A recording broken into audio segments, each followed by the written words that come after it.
Ya, ramai-ramai terus ada yang angkat suara para terpidana ini mengenai kasus Vina ini. Ada 3 orang lah setidaknya yang kita pantau, ini sudah mulai angkat bicara para terpidana ini. Kita untuk membahas hal tersebut, kita sudah undang sejumlah narasumber di studio. Selamat pagi, hari ini sudah hadir ada Bang Johnson Panjaitan selaku penasihat IPW. Selamat pagi Bang. Selamat pagi. Melalui sambungan Zoom juga kita sudah bergabung bersama dengan Irjen Pol Purnawirawan Beni Mamoto selaku Ketua Harian Kompolnas RI. Selamat pagi Pak Beni. Selamat pagi Pak Beni. Selamat pagi. Baik. Nah, kita juga sudah bergabung bersama Cindy Sembiring selaku pengacara terpidana Rivaldi, terpidana pembunuh Vina. Selamat pagi. Selamat pagi Mbak Cindy. Pagi. Assalamualaikum. Ya, ini saya ingin ke Mbak Cindy dulu. Mbak Cindy, ini Rivaldi alias Ucil juga kemudian memutuskan untuk angkat bicara, berbeda dengan hasil persidangan. Ada yang dikemukakan oleh Ucil, ada kejanggalan di sana. Apa sebenarnya tujuan dari Ucil ini angkat suara? Baik, terima kasih. Saya mewakili klien saya ya. Kenapa kami tim pengacara akhirnya angkat bicara? Karena sekarang ini kan sudah makin simpang siur. Ya, maaf, kedengeran? Kedengeran? Silakan Mbak Cindy. Ya, siap, baik. Sekarang itu kan makin simpang siur nih posisi masalah Rivaldi dengan ditemukannya DPO, yang dimana DPO itu kan diungkapkan dari awal itu 444 kan, terus ada lagi yang berbicara itu sekarang adanya 3 gitu kan. Sebenarnya posisinya ini Rivaldi ini pada saat ini kan dia posisinya dianggap sebagai Andika yang di DPO yang dibuat oleh BAP dari Pak Rudiana selaku orang tua dari Eki. Ya, BAP ini namanya Andika ini muncul kan dari awal mula dari BAP-nya Pak Rudiana di tanggal 31 Agustus jam 18.30. Andika itu akhirnya dihilangkan sebagai DPO karena pada saat itu, kita flashback dikit ke belakang, karena pada saat itu si Andika ini, si Rivaldi ya klien kami ini, ditahan di Polsek Utara Barat dengan kasus penganiayaan di tanggal 30 Agustus. Pada saat itu 30 Agustus dia diperiksa untuk kasus penganiayaan dan pembawaan senjata tajam. Jam 11 malamnya dia dipindahkan ke Polres Kota Cirebon tanpa adanya administrasi pemindahan pada saat itu. Pada saat dia Polres Kota Cirebon itu dia tidak ada sama sekali penyidikan dan segala macam, dia hanya dititipkan di dalam sel. Setelah itu jam 5 sore di tanggal 31 Bapak Rudiana mendapatkan informasi telepon dari saksi Aib dan Dede bahwa ada 7 orang yang tersangka yang pada tanggal 27 Agustus itu yang melakukan tindak pembunuhan kepada Vina dan Eki lagi nongkrong di depan SMP 11. Nah, di jam 5 sore penangkapan itu. Setelah itu, barulah Rivaldi ini bertemu dengan 7 orang tersangka tersebut disatukan di dalam sel. Ya. Dan anak-anak 7 orang tersangka tersebut tidak mengetahui siapa yang sudah berada di dalam sel itu. Itu namanya Andika kah atau Rivaldi? Ya. Setelah itu baru adanya BAP yang dibuat oleh orang tua dari almarhum Eki, Bapak Rudiana, di jam 18.30 tersebut. Buatlah dia BAP dan dimunculkanlah namanya Andika. Ya kan, pada saat itu ada 3 orang yang DPO itu kan, yang pertama Andika, Andi, Dani, dan Peggy. Yang semuanya itu bertempat tinggal di Banjarwangunan. Sedangkan klien kami namanya Rivaldi itu yang dianggap menjadi Andika itu tinggalnya di Pamengkang, bukan Banjarwangunan. Dari tempat tinggal mereka aja sudah berbeda ya. Ada perbedaan identitas ya Mbak, tapi sebetulnya Rivaldi alias Ucil ini mengenalkah pelaku-pelaku lainnya Mbak Cindy? Tidak ada yang saling mengenal. Rivaldi tidak mengenal 7 tersangka tersebut dan 7 tersangka tersebut pun tidak mengenal namanya Rivaldi. Jadi pada saat itu sebelum di BAP, setelah BAP pertama itu kan namanya Eka ya, Eka jam 20.20 itu disebutkanlah namanya Rivaldi menjadi Andika. Di situ tidak pernah muncul namanya Rivaldi. Selalu Andika. Sampai ABAP selesai. Ya. Nah, pada saat udah itu, dakwaan pun menjadi namanya Rivaldi Aditya Wardana alias Andika. Ya. Nah, setelah dakwaan kita berjalan untuk persidangan segala macam, barulah pihak jaksa itu merubah nama. Karena kami tetap kekeh bahwa itu adalah namanya Rivaldi, bukan Andika. Seperti itu, Mbak. Mbak Cindy, apakah ini kemudian protes yang Anda sampaikan sekarang ini dulu sempat keluar di persidangan bahwa ia dipaksa digabungkan dengan tersangka lain yang kemudian tidak ada kaitannya dengan kasusnya Rivaldi, lalu kemudian yang tadi Anda katakan ada sejumlah kejanggalan di sana, Anda sampaikan ini di persidangan? Sudah, Mas. Sudah semua kami lakukan sebagai tim pengacara. Kami melakukan sampai kita membawa akte kelahirannya Rivaldi, ya kan? Bahwa Rivaldi itu nama ini, dan sampai kita pun membawa teman-temannya. Biasanya kan ada nama Rivaldi tapi di teman-teman namanya berbeda, tapi nama Rivaldi itu di teman-temannya itu hanya terkenal menjadi nama Ucil karena badannya kecil. Nah, jadi makanya Rivaldi alias Ucil, bukan Andika. Nama Andika hilang setelah adanya tuntutan. Baik, saya ingin ke Bang Johnson di sini. Bang Johnson, kalau Anda melihat di sini apakah ada ketidaksesuaian prosedur hukum yang berlangsung pada saat penulisan BAP di sana, atau bagaimana? Apakah ini kan baru muncul disampaikan pada persidangan, tapi kemudian baru muncul sekarang lagi. Apakah ini akan mengubah jalannya kasus atau seperti apa menurut Anda? Yang pertama kan kasus ini sebenarnya sudah diputus dan sudah dieksekusi. Betul. Sudah inkrah. Ya, tapi kalau persoalannya seperti ini menurut saya sejak awal sudah parah ini karena identifikasi pelaku itu loh. Error in persona berarti? Ya bisa, prosedurnya, Pak? Prosedurnya. Itu kan ada sidik jari, ada foto dan lain sebagainya kan. Nah, itu yang menurut saya jadi sangat mendasar, bukan hanya olah TKP. Jadi sebelumnya itu, dan itu menjadi masalah sekarang ini, ya kan? Yang kedua, kalau kita menyangkut identifikasi ini dan hubungannya dengan kasus, tidak saling kenal ternyata, ya kan? Menurut pengakuan dari tetapi kan Rivaldi. sekarang ini masyarakat kayak dipaksa, oh ini proses ini sudah benar, tapi rasa keadilan masyarakat mengatakan sekarang ini bukan cuma peradilan sesat, proses penegakan hukum yang sesat. Karena lihat saja, dari awal saja identifikasinya kayak begini, ya. Levelnya Polres loh. Ya, Polres ini levelnya. Tapi saya kira ini bukan hanya kesalahan atau kita mencari kesalahan hanya polisi. Menurut saya, tapi ini juga ada kejaksaan, ada juga pengadilan, karena hampir semua itu pasti mengidentifikasi dan mencocokkan orang-orang yang diproses dan yang diadili. Nah, ini persoalannya sekarang berbuntut panjang jadinya. Ya, berbuntut panjang. Karena itu menurut saya semua harus bertanggung jawab, dievaluasi, diaudit dan dieksaminasi. Dan dimintain pertanggungjawaban orang-orang yang tidak bekerja sesuai dengan prosedur. Sebenarnya itu prosedur-prosedur mendasar. Ini kan sudah berlangsung lama nih. Sudah 8 tahun gitu. Menguliknya lagi begitu. Ya, kalau proses penegakan hukum kita mau diperbaiki, semuanya harus diperiksa. Mau tidak mau. Mau tidak mau. Kalau tidak, maka yang rusak proses sistem peradilan pidana kita yang dikatakan integrated criminal justice system.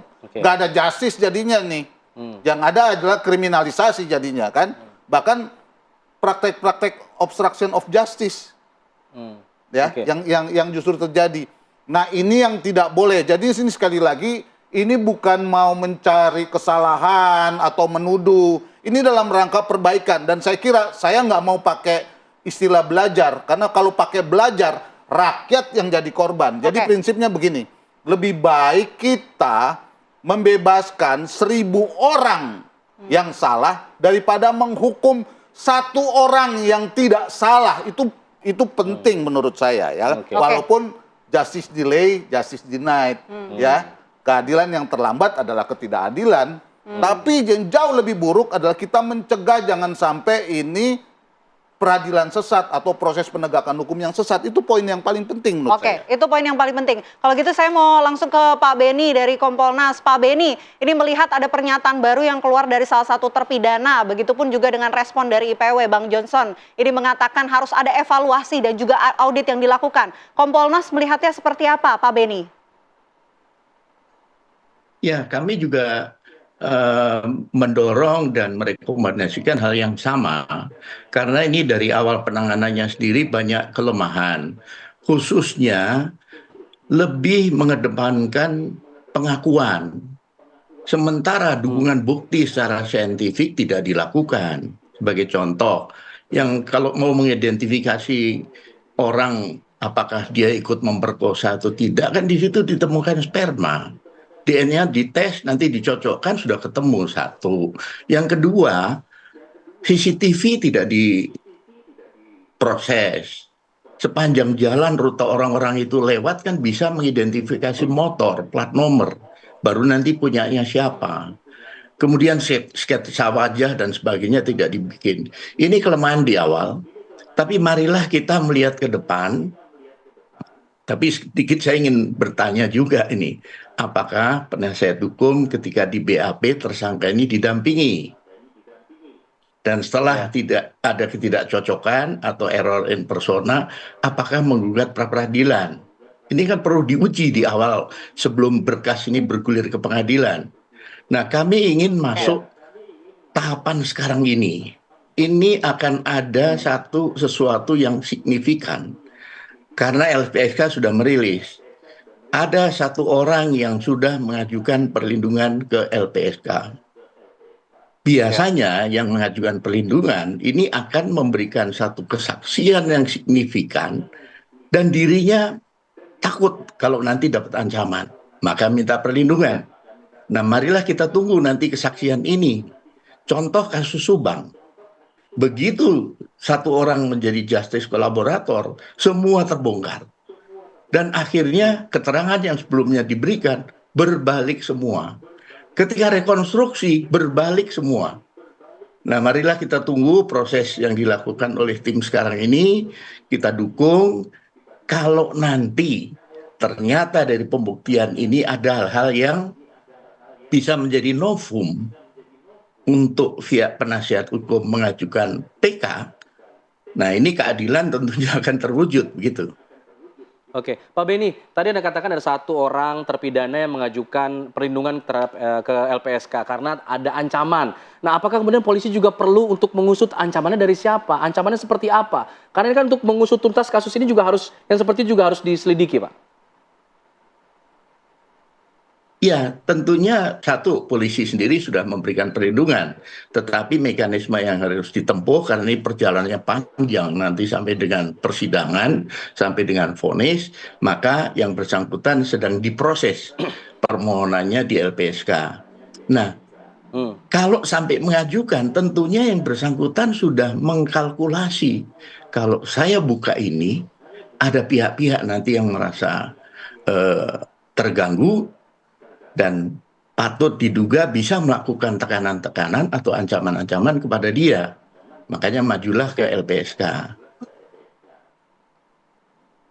Oke, saya ingin ke Mbak Cindy. Mbak Cindy, menjawab pertanyaan yang diajukan oleh Pak Beni tadi, apakah pada saat proses BAP didampingi oleh kuasa hukum? Kalau memang ada error in persona, kenapa tidak mengajukan pra-peradilan? Karena kan satu prosedur yang dimungkinkan oleh prosedur hukum kita. Baik, terima kasih.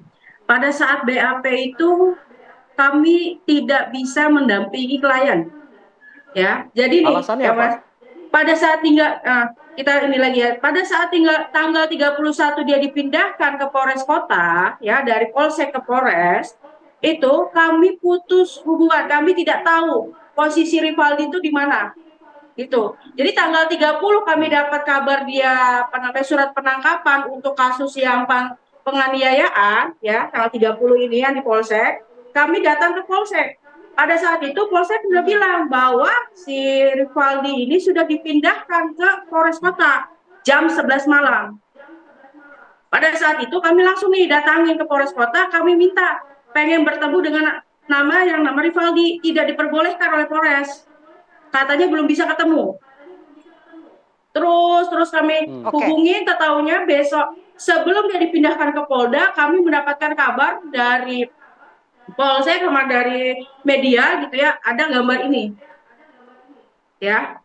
Pada saat gambar ini beredar, kami tahu yang kedua ini ada Rivaldi. Akhirnya kami mencoba lagi menghubungi Polres, ternyata kata Polres sudah dipindahkan ke Polda. Jadi pada saat BAP sama sekali pihak kami ini, pengacara ini tidak sama sekali mendampingi Rivaldi. Setelah itu kami langsung datangi Polda. Di sana Rivaldi menandatangani BAP ya? Tidak? Tidak sama sekali. Rivaldi tidak pernah menandatangani BAP. Nih BAP-nya. Oke. Di sini tidak ada. Tetapi di sini ada tanda tangan Rivaldi yang berbeda jauh dengan pada saat dia menandatangani surat penahanan untuk penganiayaan yang di Polsek.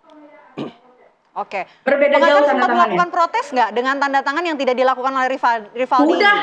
Sudah. Di pengadilan pun kami sudah mengajukan itu. Sudah semua, sudah kami lakukan. Upaya apapun dari tim pengacara sudah kami lakukan. Nah, saya lanjut ya, Mbak. Ada komentar mengenai hal ini, sebenarnya BAP ditandatangani tidak ditandatangani juga sebenarnya masih bisa diproses begitu kan. Tapi kemudian ada tanda tangan yang diklaim berbeda jauh dengan tanda tangan si tersangka. Nah, ini apa yang bisa dilihat dari hal ini? Apakah ada pemalsuan atau bagaimana? Seperti apa, Bang? Gini loh, situasinya sudah memburuk kayak begini. Jangan terus-menerus menyalahkan seolah-olah tidak ada perlawanan dari tersangka maupun pengacaranya dengan menggunakan keranjang yang namanya pra-peradilan. Kita tahu kan dari awal ini udah nggak benar ya, penangkapannya, suratnya apa segala macam udah nggak benar. Padahal kalau mau pra-peradilan kan itu. Dan kasusnya loncat-loncat begitu kan, bukan hanya tindak pidananya ya kan. Ya. Sementara pra-peradilan itu kan formil, mungkin sudah dipercepat juga sehingga pokok perkaranya dimajuin ya kan. Kalau saya baca misalnya dakwaannya, ternyata di dakwaan itu si Saka sudah lebih dulu divonis.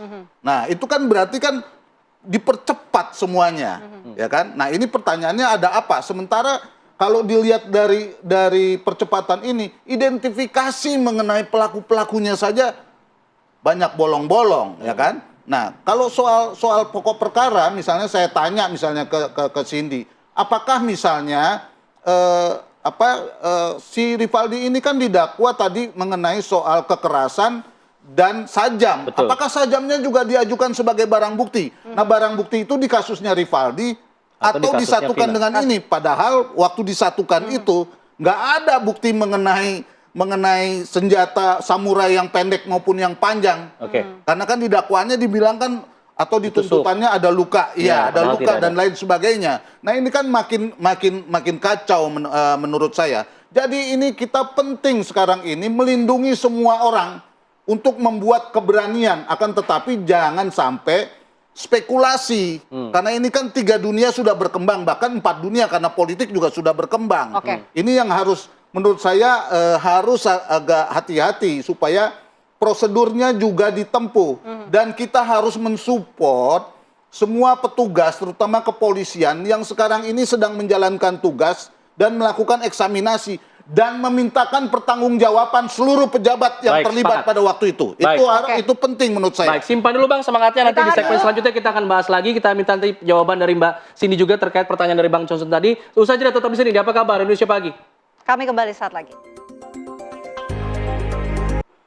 Anda kembali menyaksikan Apa Kabar Indonesia Pagi, pemirsa. Sebelum kami ajak Anda untuk kembali melanjutkan diskusi kita pagi hari ini, kami ajak Anda untuk mengetahui informasi terbaru dari Mapolda Jawa Barat. Sudah ada rekan kami Zinedine Duhan yang sudah siap mengabarkan untuk Anda. Duhan, apakah hari ini ada rencana rilis yang disampaikan oleh pihak kepolisian berkaitan dengan update kasus pembunuhan Vina dan juga Eki?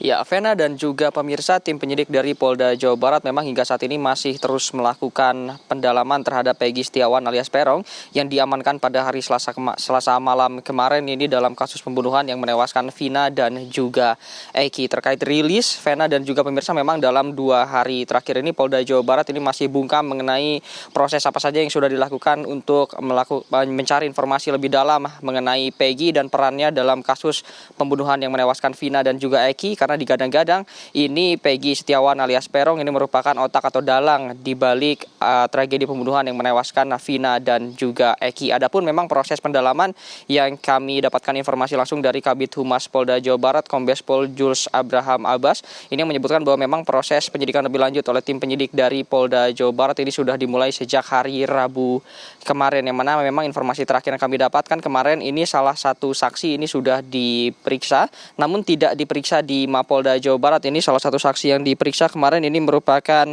AF yang diperiksa di Polsek Cikarang Utara ini dengan alasan lebih dekat dengan tempat tinggal dari AF sendiri, yang mana AF ini dimintai keterangan apakah betul bahwa memang Peggy alias Peron ini ada di TKP pada saat pembunuhan yang dilakukan terhadap Vina dan juga Eki, dan apakah juga AF bersama Peggy ini saling mengenal atau tidak. Adapun juga memang keterangan yang didapatkan dari AF kemarin ini bahwa dirinya menyebut mengetahui Peggy Setiawan alias Peron namun tidak saling mengenal dan juga melihat Peggy Setiawan pada saat hari pembunuhan terhadap Vina dan juga Eki. Selain itu juga pihak keluarga dari Peggy Setiawan ini sudah dimintai keterangan sebanyak 3 orang. Ini pada saat penggeledahan rumah Peggy yang berada di Cirebon. Selain itu juga Polda Jawa Barat juga sudah membawa beberapa barang bukti. Namun barang bukti apa saja ini masih belum dikonfirmasi, ya memang belum diberikan informasi lebih lanjut kepada rekan-rekan media dalam 3 hari terakhir, yang mana pihak dari Polda Jawa Barat ini baik dari Kabid Humas maupun dari Dirkrimum Polda Jawa Barat ini masih memilih untuk bungkam dan belum mau memberitahu kepada awak media mengenai progres dari pemeriksaan dari Peggy Setiawan. Adapun juga nantinya untuk mengungkap lebih dalam dari kasus ini bukan hanya Peggy Setiawan saja yang diperiksa, namun ke-7 terpidana lainnya yang sudah dipindahkan dari Lapas Kelas 1 Cirebon ini dititipkan sementara ke beberapa rutan yang berada di Bandung. 4 orang dititipkan ke rutan Kebonwaru dan 3 lainnya ini berada di Lapas Bancai yang nantinya satu persatu akan diperiksa oleh tim penyidik dari Polda Jawa Barat. Adapun untuk hari ini kami masih belum dapat mengonfirmasi apakah nantinya akan ada pemeriksaan yang dilakukan di gedung Ditreskrimum Polda Jawa Barat, namun dapat dipastikan proses pendalaman informasi terhadap Peggy Setiawan ini masih akan terus dilakukan oleh tim penyidik dari Polda Jawa Barat. Untuk sementara itu informasi yang dapat kami sampaikan, saya kembalikan ke studio. Tentu itu yang menjadi pertanyaan publik yang masih ditunggu-tunggu oleh publik. Detail kasus ini seperti apa? Apa latar belakang dari Peggy dan lain sebagainya terkait dengan kasus ini? Itu kita akan tunggu nanti rilis dari pihak kepolisian. Terima kasih Duhan informasi dari Polda Jawa Barat. Saya ingin ke Mbak Cindy menanggapi pertanyaan dari Bang Johnson tadi. Pada saat ditangkap Rivaldi pada saat itu kan dikenakan pasal pencurian dan juga penganiayaan dengan pemilikan senjata tajam. Apakah itu masuk dalam barang buktinya masuk dalam pemeriksaan BAP dan juga persidangan mungkin? Atau dipisahkan? Baik, untuk barang bukti memang dipakai di saat persidangan karena posisinya itu kan masih sangkut dengan yang kasus penganiayaan itu ya. Jadi barang bukti yang dibawa Sajam itu sama Rivaldi itu dijadikan alat bukti di dalam persidangan. Nah tadi juga membahas masalah pra-peradilan ya sedikit. Kenapa tidak melakukan pra-peradilan? Karena tidak ada surat perintah penahanan untuk Rivaldi kasus pembunuhan Vina dan Eki. Makanya kami tidak mengajukan pra-peradilan karena tidak ada surat perintah penahanan. Adanya surat perintah penahanan itu untuk kasus penganiayaan Rivaldi. Maka kami tidak mengajukan pra-peradilan. Oke. Baik. Kita ingin ke Pak Beni. Beni.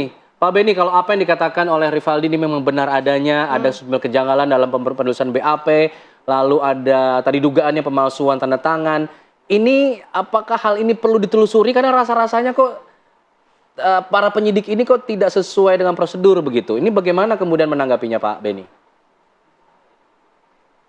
Yang pertama kami mendorong untuk pengawas internal untuk menangani masalah ini. Temuan-temuan yang sudah mencuat ke publik baik disampaikan oleh via penasihat hukum, via terpidana sendiri, ini perlu ditindaklanjuti.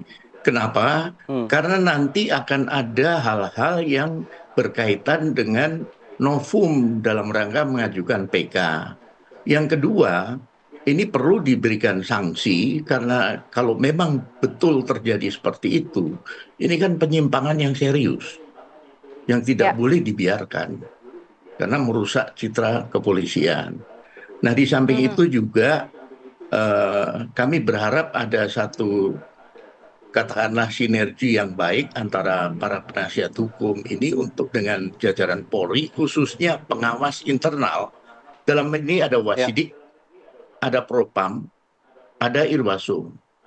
Dan dengan kerjasama nanti bukti-bukti disampaikan atau dilaporkan secara resmi akan diproses. Nah, kami dari Kompolnas selaku pengawas eksternal juga akan turun. Makanya nanti didahului dengan adanya gelar perkara penanganan Peggy ini, kami akan hadir, nanti akan ditentukan waktunya. Kemudian akan ada rekonstruksi, kami juga hadir untuk melihat langsung bagaimana keterangan dari saksi maupun tersangkanya, sehingga nanti kita semua mendapatkan transparansi dari pihak penyidik. Ini penting sekali transparansi ini, supaya tidak nanti terjadi silang pendapat, silang argumentasi. Kami berharap itu dilakukan oleh Polri. Ini perlu pengajuan nggak sih Pak Beni, atau memang bisa langsung jalan sendiri Irwasum tanpa ada pengajuan dari siapapun misalnya?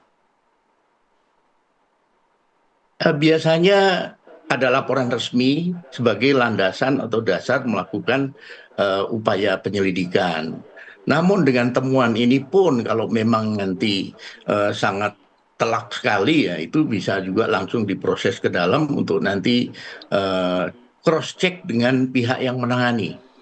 Siapa yang BAP, kemudian memintakan tanda tangan, baik tanda tangan yang tadi dikatakan ini kok berbeda dengan tanda tangan yang satunya. Nah, ini nanti penyelidikan dilakukan secara internal dulu, begitu. Oke, Pak Beni dan juga Bang Johnson, ini selain juga para terpidana yang nampaknya ikut buka suara, tapi yang terbaru ini juga kemarin ada saksi mata yang disebut sebagai saksi kunci bernama Aep. Nanti juga kita akan bahas selengkapnya ya, kira-kira apakah ini juga nanti akan disatukan dalam rekonstruksi yang disampaikan oleh Pak Beni sebelumnya. Nanti kita akan bahas, kami jeda terlebih dahulu. Apa kabar Indonesia Pagi akan kembali saat lagi untuk Anda. Kembali di Apa Kabar Indonesia Pagi, pemirsa, kami lanjutkan dialog. Saya mau ke Bang Johnson terlebih dahulu sebelum ke Pak Beni lagi. Izin Pak Beni. Bang Johnson, ini kan ada pernyataan yang muncul nih dari salah satu saksi yang disebut-sebut sebagai saksi kunci begitu. Aep salah satunya. Nah, Aep ini mengatakan bahwa memang ada salah satu pelaku yang bernama Saka Tatal, begitupun Peggy yang sudah ditangkap, ini benar begitu. Pernyataannya ini bagaimana cara menilainya? Ini sudah 8 tahun yang lalu, Bang Johnson. Nah, itu dia. Jadi ini kalau Anda mengatakan saksi kunci itu bukan satu, bukan hanya Aep, 2 kan. Dan ini kaitannya kan ke Rudiana. Rudiana ini kaitannya ke tindakan dan proses yang berlanjut, ya kan. Maka menurut saya nggak bisa cuma pengakuan dan cerita-cerita hanya BAP. Itu harus di cross check benar-benar dengan sangat hati-hati dan sesuai dengan prosedur. Kalau tidak, makanya bisa ruwet. Tapi ini kan ada hambatan kekuasaan, hambatan psikologi. Apa hambatan kekuasaan itu apa maksudnya, Bang? Ya, orang-orang yang ini kan udah 8 tahun, mereka ada yang pada berkuasa kan. Di polisi maksudnya? Ya, dan Rudiana itu ya selain kunci, juga kan kasihan karena dia juga kan dari bapaknya korban gitu loh kan. Tapi mau tidak mau memang semua ini harus diikuti prosedurnya. Kalau enggak semuanya jadi liar dan spekulasi juga menjadi makin kemana-mana. Tapi prinsip keadilan menurut saya harus dilakukan. Selain prosedur, kita mensupport orang yang sekarang ini bekerja, tapi mengevaluasi dan menindak. Ya itu, ya kan. Menindak juga nggak bisa sembarangan kan, karena ini udah banyak ada yang jadi jenderal, ada yang macam-macam itu. Dan menurut saya selain kasus ini dilakukan tadi evaluasi, penindakan, ya kan, eksaminasi dan juga audit, ya. Menurut saya sistemnya juga harus dilakukan karena di tingkat Polres misalnya untuk serse itu harus orang-orang yang memang punya standar. Supaya dia mengikuti prosedur sains. Sehingga tidak lagi terjadi ditemukan sperma tapi tidak ditindaklanjuti DNA-nya apa segala macam. Sementara pelakunya tidak satu orang misalnya kan. Padahal secara prosedur hukum itu wajib dilakukan. Wajib, karena itu menentukan. Kemudian cara menangani TKP, ya kan? Cara memproses sebab kematian kalau ada kematian. Itu hal-hal prinsip dasar yang penting karena itu akan menjadi taruhannya terhadap seluruh prosedur penegak hukum. Jadi nggak bisa kita mengatakan, ya karena sudah diputus pengadilan, maka harus dianggap benar. Dianggap benar, sementara rakyat menuntut keadilan dan kebenaran. Bagaimana Bang, menelusurinya ini harus restart lagi dari awal apa bagaimana? Restart dalam rangka memperbaiki supaya kebenaran yang sudah hancur ini berdiri tegak. Baru didorong untuk ke arah keadilan dan kemanusiaan. PK berarti Bang, peninjauan kembali? Iya, satu-satunya kalau pakai mekanisme hukum ya itu. Siapa yang harus mengajukan PK siapa? Ya terutama pasti korban, ya kan. Tapi kesadaran dari pemangku kepentingan, yaitu penyidik dalam hal ini polisi, kejaksaan dan pengadilan harus turun. Dan juga menurut saya Komnas Anak, karena ini ada soal anak. Kita nggak mau kan, selain nanti ini kita bongkar dalam rangka menegakkan kebenaran dan keadilan, kita harus memperbaiki sistem, ya kan, mengevaluasinya, ya, supaya bully, narkoba, geng motor, kemudian hubungan-hubungan percintaan yang sekarang kelihatannya terlampau bebas dan terlampau liar, bisa kita coba rekayasa dan kita kendalikan agar ini tidak menjadi persoalan yang sangat terbuka. Baik. Gitu. Kita ingin ke Pak Beni. Pak Beni, kita di satu sisi ingin mendukung polisi untuk mengungkap kasus ini seterang-terangnya. Tapi kemudian ada hambatan tadi Bang Johnson bilang, yang saat ini ada pengaruh kekuasaan yang sekarang yang dulunya di 8 tahun lalu itu memiliki jabatan tertentu, sekarang sudah memiliki kekuasaan. Nah ini bagaimana nih mengatasi kesulitan seperti ini? Apakah masih dimungkinkan untuk kemudian mengaudit dan juga menginvestigasi hal yang sudah berlalu selama 8 tahun ini? Ya, perlu diingat bahwa sekarang ini era transparansi. Kita nggak bisa menutupin apa-apa. Jejak digital bisa dibuka, bisa dikulitin, kemudian sumber informasi begitu banyak. Masyarakat sudah menjadi dengan gawainya bisa memantau. Beda dengan zaman dulu. Kalau sekarang contohnya saja kan, dalam kasus ini muncul foto kebersamaan mereka-mereka yang namanya disebut. Bilang nggak kenal, loh ternyata ini duduk sama-sama bergerombol.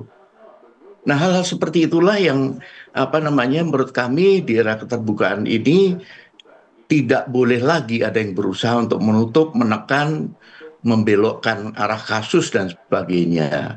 Kemudian yang perlu kami stressing di sini adalah untuk kita kembali ke awal, kendalanya adalah masalah bukti. CCTV nggak ada, nggak bisa dimunculkan kembali.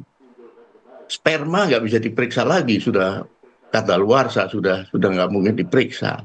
Dua itu penting sekali buat kami untuk mengidentifikasi pelaku berdasarkan pendekatan saintifik. Oleh sebab itu, menurut pendapat kami, marilah kita dukung yang sedang berjalan ini. Kalau nanti ada justice kolaborator, kalau nanti ada saksi-saksi yang kemudian secara berani, secara jujur dia buka, bisa merubah semuanya ini menjadi ke arah yang sebenarnya. Ini yang perlu menurut kami. Kasus Subang itu kami ikuti dari 2001 kan. Nggak terungkap. Ternyata oleh Pak Direskrim sekarang ini diungkap. Temuannya apa? CCTV dihilangkan. Kemudian satu lagi, barang bukti kaos yang dipakai oleh pelaku utama yang ada bercak darah yang harus diperiksa DNA-nya disembunyikan. Keterangan direkayasa oleh pihak tertentu. Nah, oleh sebab itu di kasus ini saya yakin berangkat dari pengalaman yang dimiliki pasti akan lebih hati-hati, cermat untuk nanti bisa secara optimal dengan kondisi yang ada pembuktian itu dilakukan. Seperti itu. Oke, Pak Beni, penting nggak sih untuk kemudian melakukan konfrontir antara para pelaku-pelaku ini bersama dengan pelaku yang terakhir DPO sudah diamankan, Peggy alias Peron ini, untuk kemudian semakin membuka apa yang sebenarnya terjadi, Pak Beni? Ya, pengalaman kami sebagai penyidik, pendekatan menjadi penting. Dibangunlah komunikasi yang baik. Bangun kepercayaan, bangun trust. pengalaman kami dengan pendekatan yang baik, perlakuan yang baik, kemudian dibangun kesadaran arti pentingnya menghadirkan keadilan buat semua, ini saya yakin ada yang tersentuh dan kemudian nanti mau membuka diri. Akan bicara apa adanya, secara jujur. Apakah pengakuan itu memberatkan dia ataupun meringankan dia atau memberatkan pihak lain, itu akan diungkapkan. Dan sekali lagi, pendekatan ini saya lihat sudah mulai dilakukan sejak awal penanganan, karena kami kebetulan komunikasi terus. Nah, diharapkan ini hasilnya lebih optimal lah dibanding penanganan sebelum-sebelumnya. Baik, itu jadi harapan kita semua Pak Beni. Saya ingin terakhir ke Mbak Cindy. Mbak Cindy, tadi salah satunya cara untuk memulihkan nama baik klien Anda ini dengan PK, peninjauan kembali. Tapi masalahnya tadi Pak Beni katakan ini terhalang novum, bukti barunya belum ada. Yang kemudian harus disampaikan untuk bisa mengajukan PK tadi. Nah, tadi Pak Beni juga mengatakan didukung dulu dah proses yang sekarang sedang berjalan. Kalau ada yang lain nanti berlanjut setelah itu. Nah, ini bagaimana kemudian Anda menanggapi hal ini? Apakah akan terus melanjutkan desakan-desakan yang Anda katakan ini atau menunggu dulu proses, menunggu ada justice kolaborator yang bicara? Terima kasih. Saya malahan bersyukur sekarang kan sudah muncul nih saksi utama ya, Aep di permukaan. Karena pada saat dari persidangan, dari awal itu kami dari tim pengacara itu kan tidak pernah bisa dimunculkan nih Aep di dalam persidangan untuk kesaksiannya. Karena kesaksiannya di pengadilan itu dia dianggap dari BAP sudah cukup nih kesaksiannya ya. Dengan munculnya Aep, saya berusaha sangat berterima kasih itu untuk kami untuk mengajukan PK setelah Aep. Mudah-mudahan setelah ini nanti Dede juga muncul. Jadi cukup kami untuk menemukan novum baru untuk mengajukan PK. Ya. Oke. Jadi dengan hadirnya Aep ini Anda optimis gitu bisa membantu klien Anda? Iya, sangat optimis karena dari awal persidangan dia tidak pernah dimunculkan kesaksiannya di persidangan. Hanya cukup dari BAP ya. Karena penjelasan Aep itu kan di BAP Pak Rudiana itu, bapaknya Eki itu kan ditemukan mayat itu dia dapat telepon dari Polsek Talun itu jam 22. Tetapi kesaksiannya Aep dan Dede, kejadiannya keributan itu jam 22.30. Itu udah kelihatan perbedaannya. Nah, makanya kami pengen dengan adanya Aep untuk kasus ini kembali dibuka biar jelas mana yang benar. Di BAP kah apa kesaksiannya langsung? Baik, kita akan tunggu nanti seperti apa. Apakah kemudian keterangan dari Aep ini akan memutarbalikkan semua fakta yang sudah kita ketahui sejauh ini. Nanti kita akan tunggu. Terima kasih Mbak Cindy, terima kasih Pak Beni Mamoto. Terima kasih juga Bang Johnson atas insight-nya pada pagi hari ini. Selamat pagi. Dan pemirsa, kami jeda dulu. Kami akan kembali dengan sejumlah informasi lain. Tetap di sini di Apa Kabar Indonesia Pagi.